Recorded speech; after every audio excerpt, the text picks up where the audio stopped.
since we talked to you last to look at New Orleans and figure out if there's anything that you want to do?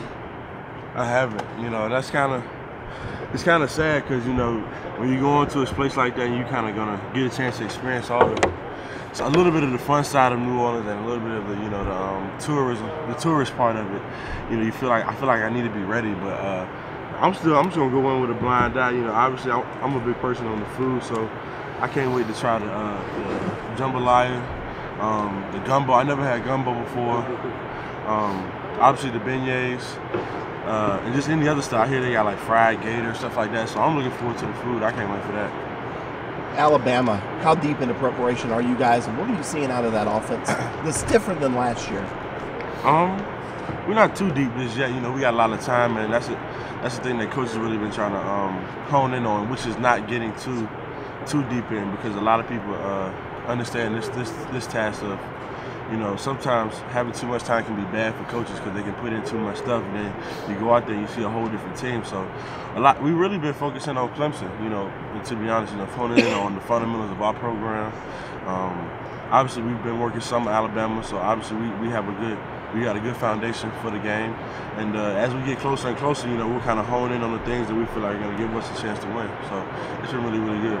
Your mantra has been all season, same new team, different, or same dream, different team. Same dream. Right. I think that's how it goes. But how much, now that you're in the playoff again, how much do you talk about the rare opportunity that you all have to actually repeat? I mean, that's only been done 4 times or 3 times since 1950. So I mean, hey man, it's really crazy, you know, especially for this team. This is what I feel like it's really, really special for us, you know. Last year's team, they were kind of supposed to be there. You know, they kind of were preseason #1, had a lot of hype around them, and I feel like this year's team, you know, we kind of battled through, you know, all the doubters and the things we had going against us as far as just the outside world, and I feel like we really showed that, you know, that we deserve to be there, and that we're battle tested through the tough schedule that we had. You know, beating more top 25 teams than any other team in the country. I think it's 6 wins against the top 10 team, but yeah, man, I mean, that's just been crazy, you know, and to look up and see where we are now, you know, it's kind of just crazy just to kind of appreciate the work and the time that you have for the guys around you, because this is a special group. So Jalen Hurts a little Lamar Jackson-esque in how quickly he can get out of the pocket and hurt you with his legs. I mean, I think so. I mean, you watched the film last year, man. Just watch how strong of a runner he is. I mean, it's kind of crazy to see how strong that guy is, and just how poised he is. You know, he's not a big get hype type guy. He's kind of a guy always on to the next play, always on to the next thing, and he's kind of just everything that keeps everything cool for his offense. And I feel like, you know, with his big playability is something that really hurt us last year in the game, and kind of kept them in the game and kept the game kept competitive for the whole game. I mean, you just watch the plays he made at the end of the game, and it's a great thing our offense came in with the last drive last year. So with his big playability is crazy. So it seems like he's improved a lot, especially with keeping his eyes downfield and getting the big plays with Ridley a lot. You know, what have you seen on film of him so far? I mean, he's just a lot better passer this year. You know, obviously, another year of maturity, another year of just knowing the offense. You know, obviously they've loosened things up for him, and now he has more ability and the decisions to, you know, make the different throws and the more complicated throws this year. So that just takes it up a whole other notch for as far as difficulty trying to defend him.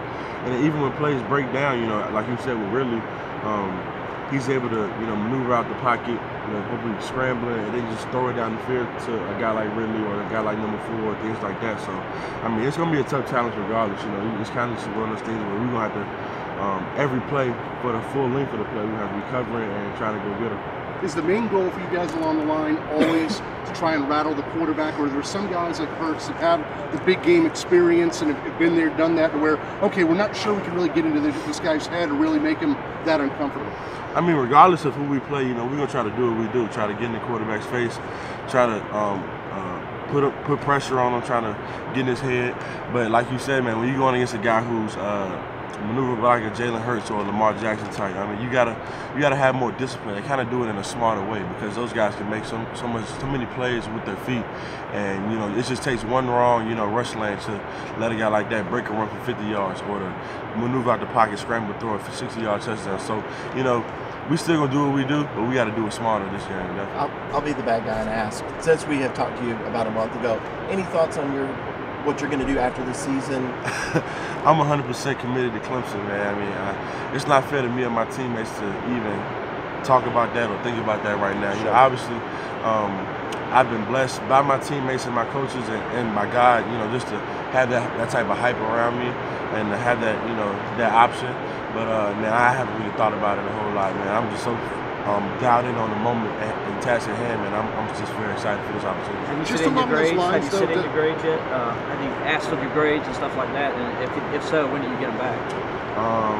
I haven't done any of that, no.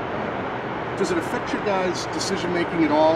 The fact that if you decided to all three go, you're going to have two other teammates, same position, basically that you're jockeying position with, and those positions could be, you know, $1 million here and there between you guys. Hey man, I don't know. Who knows? You know, we don't really talk about that here. You know, obviously, every time I go home or every time I look on my phone, somebody's calling me, asking me like, man, what if all three of you guys leave? Or, you know, what if all three of you guys come back? Thinking how scary that would be. But I mean, we don't really think about that. We'll leave that for after the season. We'll see how that goes. What do you remember about Bill Scarborough?